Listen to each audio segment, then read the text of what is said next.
S ಇವತ್ ನನ್ birthday ಆದ್ರೆ ಬೇಬಿ ಯಾಕೆ ವಿಶ್ ಮಾಡ್ತಿಲ್ಲ? Wish happy birthday send. ಅಯ್ಯ ಮೆಸೇಜ್ ಕಳ್ಸಿದಾಳೆ ಆದ್ರೆ ನಂಗೆ ಬಂದೇ ಇಲ್ಲ. ಕೇಳೋಣ. ಬೇಬಿ ಬೇಬಿ ಇವಾಗ ನೀನ್ ಕಳ್ಸಿದ ಮೆಸೇಜ್ ನಂಗೆ ಬಂದೇ ಇಲ್ಲ. ನನ್ನ ಫ್ರೆಂಡ್ ಬರ್ತ್ಡೇಗೆ ಅವಳಿಗೆ ಕಳ್ಸಿರೋ ಮೆಸೇಜ್ ನಿಂಗೆ ಬರುತ್ತೆ? ಸರಿ ಬೇಬಿ ಬೇಬಿ ನೆನ್ಪಾಯ್ತಾ? ನೆನ್ಪಾಯ್ತು, ಹೋಗ್ತಾ ಬಾಗ್ಲಾಕೊಂಡು ಹೋಗು. ನಿಮ್ಮ ಅಜ್ಜಿ ಬೇಬಿ ನನ್ ಬರ್ತಡೇನೆ ನೆನ್ಪಿಟ್ಕೊಂಡಿಲ್ಲ ಇವಳಜ್ಜಿ. ಬಬ್ಬು ಏನಣ್ಣ? ತಗೋ 500 ರೂಪಾಯಿ ಗಿಫ್ಟ್ ಆಬಾ. ಅಯ್ಯ ನಮ್ಮ ಅಣ್ಣಂಗ್ ನನ್ ಬರ್ತಡೇ ನೆನ್ಪಿದೆ. ಥ್ಯಾಂಕ್ ಯು ಅಣ್ಣ. Thank you. ನನ್ ಫ್ರೆಂಡ್ ಬರ್ತಾರೆ ಗಿಫ್ಟ್ ಕೊಡ್ಬೇಕು ಹೋಗ್ತಾ ಬಾ.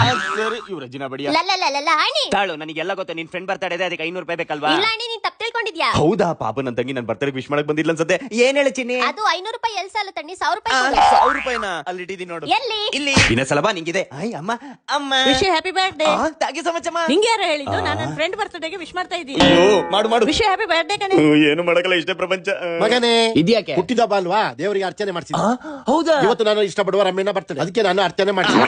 ನಿಮ್ದೊಳ್ಳೆ ಎಲ್ರಿದು ಬರೀ ಇದೇ ಆಗೋಯ್ತು. ಯಾರು ಅಲ್ಲೇ ನೋಡ್ತಿ, ಇಲ್ಲಿ ನೋಡು. ಯಾಕೆ ಡಲ್ಲಾಗಿದೆ? ಏನಾಯ್ತು? ಏನಂತ ಹೇಳೋದು? ನಮ್ಮ ಮನೆಯವರಿಗೆ ನನ್ ಬರ್ತಡೇ ಬಿಟ್ಟು ಎಲ್ರಿಗೂ ನೆನಪಿದೆ. ಹೌದಾ, ಓ ತಿಂಗಳು ನನ್ನ ಬರ್ತಡೇನ ಗ್ರ್ಯಾಂಡ್ ಮಾಡಿದ್ರು. ಸುಮ್ಮನೆ ಕಾಲ ಏನಾದ್ರು ಒಂದು ಮಾಡ್ಲೇಬೇಕು. ಇವ್ರೆಲ್ರಿಗೂ ಬುದ್ಧಿ ಕಲ್ಸಿ ನಿಲ್ಸಲ್ಲ. ಇನ್ನ ಮೇಲೆ ಹೋಗ್ಬೇಕು. ಇನ್ನ ಮೇಲೆ ಇವತ್ತು ನನ್ ಬರ್ತಡೇ ಕಂಡ್ರು.